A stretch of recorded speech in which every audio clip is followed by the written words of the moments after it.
The moment the girl pushed open the door, she froze in place. The person closest to her was standing next to the very boss she had been desperately trying to avoid. She slipped and fell to the floor, her vision blurred, and just before losing consciousness, she unconsciously forced a faint smile, as if bitterly laughing at the absurdity of the situation. To understand how it came to this, we need to go back a few days.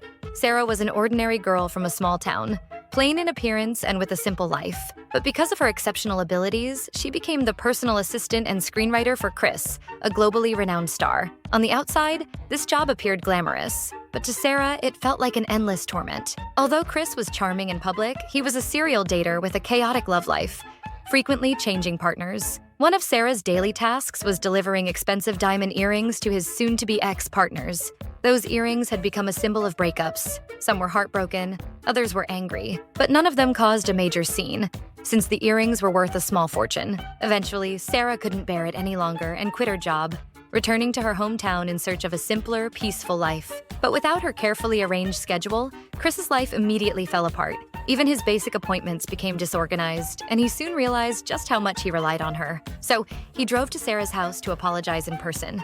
At that time, Sarah wasn't home, and it was her mother who answered the door. Chris immediately recognized her as Sarah's mother, and she recognized him as the famous star. But what he didn't expect was how young and graceful Sarah's mother appeared. She carried herself with such elegance, completely unlike any ordinary small-town resident. Unable to resist, Chris asked if she was still single. Sarah's mother was slightly surprised, but soon changed into more appropriate attire.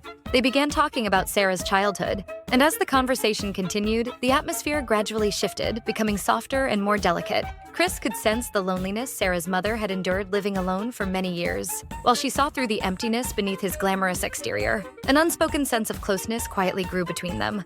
Just as they were beginning to feel the warmth of each other's presence, the door suddenly opened. Sarah had returned. She immediately understood the situation and turned pale. She knew well that Chris had a habit of changing partners as often as changing clothes, and never committed to anyone for long. She forced herself to stay calm and sternly reminded her mother not to trust him. When Chris suggested that Sarah return to work for him, she paused for a moment before agreeing, but with one clear condition: he must completely sever any relationship with her mother. Chris immediately agreed. However, the next day, he secretly sent Sarah's mother a date invitation.